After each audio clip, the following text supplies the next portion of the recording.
Nico Santos is in Superstore, NBC series that's been running for 5 seasons.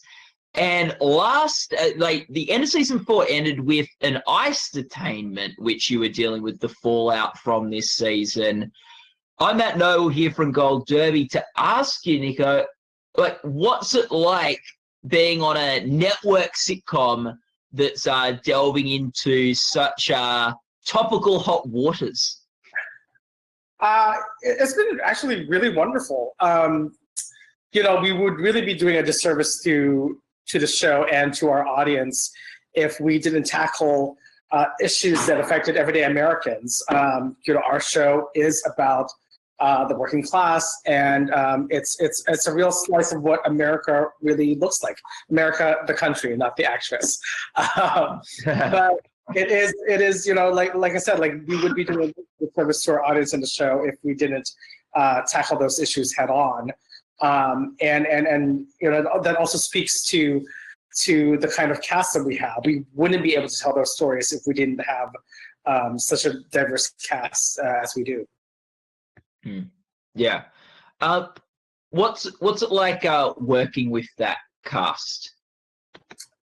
It's been incredible. It really is sort of like it's every day on set is sort of an education.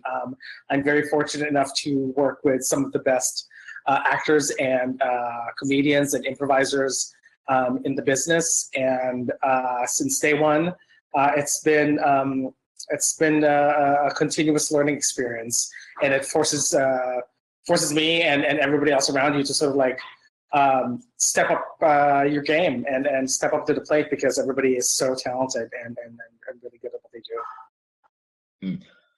Did you have in the most recent season a favorite scene which included the whole cast, or at least a fair chunk of them, like an ensemble scene?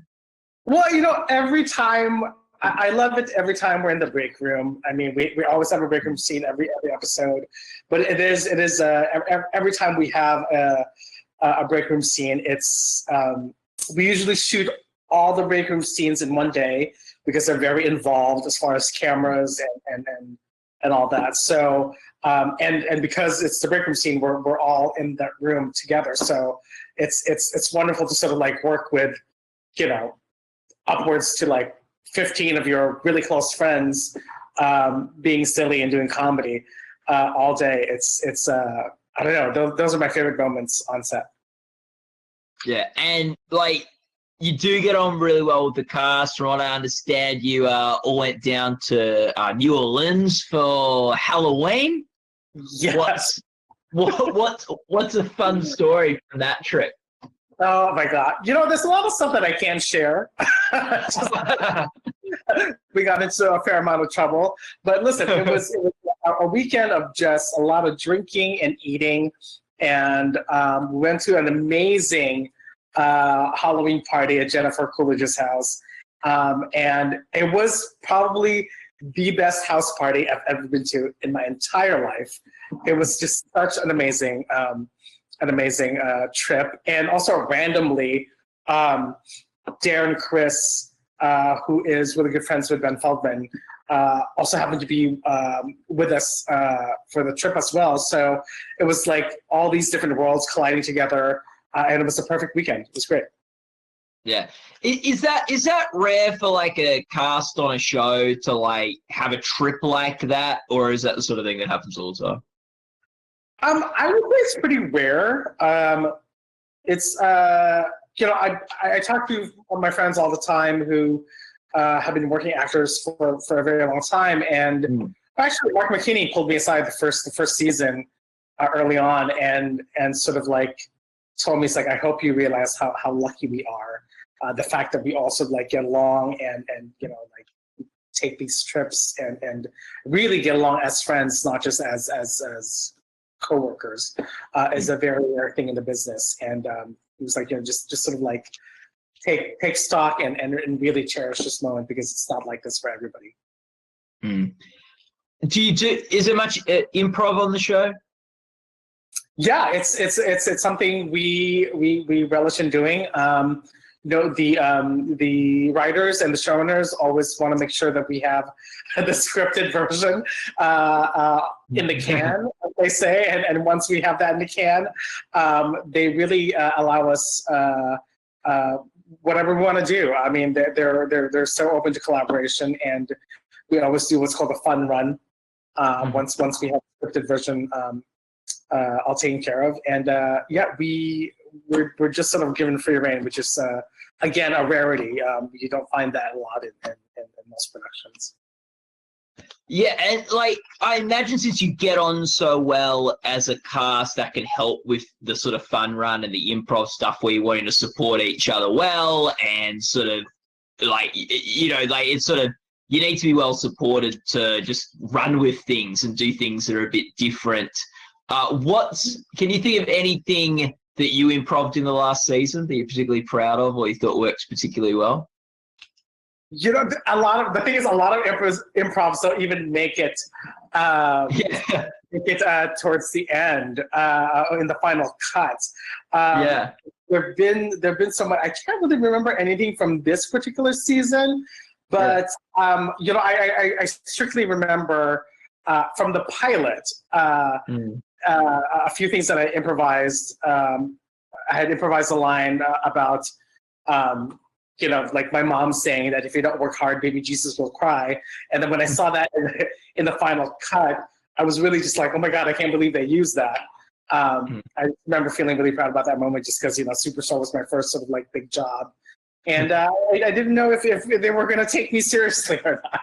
So to know that they sort of like really took our ideas and used some of them has been really great.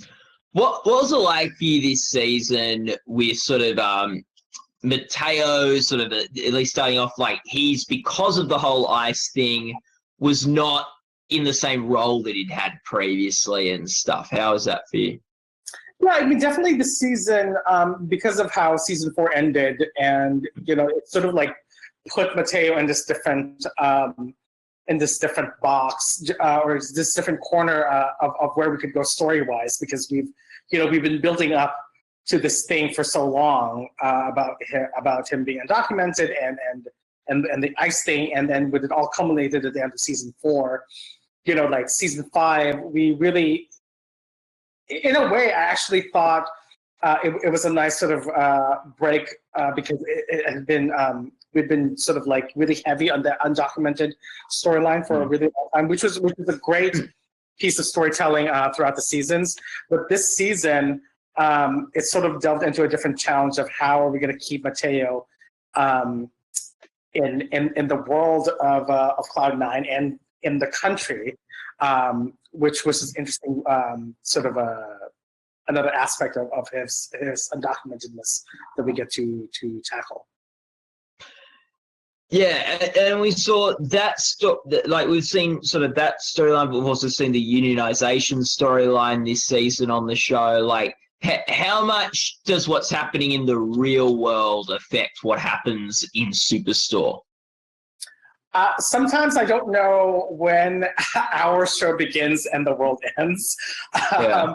There have been plenty of time where where the writers have come up with this episode, and then like a month later, the exact same thing will happen in the news, which is again so great that the show lives in this world where we can sort of draw from real life and sort of like can sort of look into the future and sort of make up scenarios that are really feasible to what's going to be going on in the real world. I'm really excited for this upcoming season because, again, with what's going on in the world right now, big box store workers, grocery store workers are now considered, like heroes in society right now, and really sort of helping out everybody out there. So I'm really interested as to where we could take our storytelling for the coming season, because so much has happened, Yeah. What for you this season was the biggest challenge?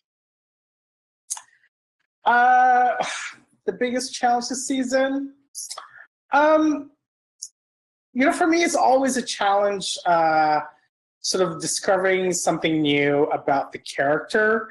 After playing the character for so long, you sort of try to figure out new ways, new ways to be funny, or new ways to sort of like dig deep and figure out the root of where the emotion of the scene is, or what this person's really going through. So, I mean, Mateo's just been through so much.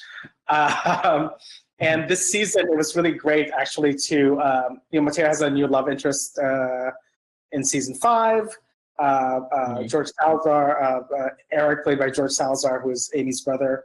So it's been sort of nice to sort of delve into something a little lighter than him being, hauled away by ice. Yeah. Yeah, like 5 years of being on this show. How amazing is that? What have you learnt in that time working? In 5 years, it's always like I tell this to all sort of my friends who are currently working too. It's just like who are just starting to work. Never take it for granted. It is that thing where I've just learned to sort of like enjoy the moment, because it takes so much work and hustle to sort of like work at this level and to reach this level as an actor, to reach this level of employment. So never take anything for granted. We have such a wonderful cast and crew.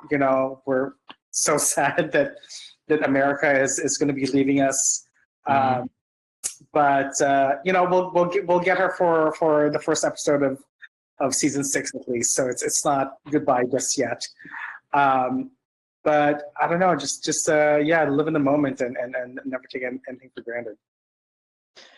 Yeah, how did you take the news that America was leaving the show? It was hard. She told us individually before the news broke. We certainly we understand why she's making the decisions she's making, and we fully support her. But it's losing a member of your family. Like a member of your family is leaving. We've gotten so close throughout the years, and she is an integral part of the show. It's not going to be the same without her, but we are, we will continue. There is still a Superstore. There is still a Cloud9. So we have full faith in our writers and in our audience that they will continue on this journey with us. Yeah. What's something that what have you most enjoyed about working with her? What's something that you're going to miss? America is just an amazing leader. Beyond being an amazing actress, an amazing activist, she's a great leader, and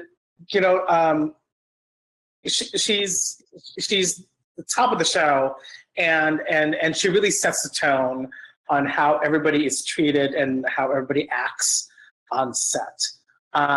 Usually when you hear horror stories of sets or productions that are just a nightmare to be in or a nightmare to work in, that all stems from the top.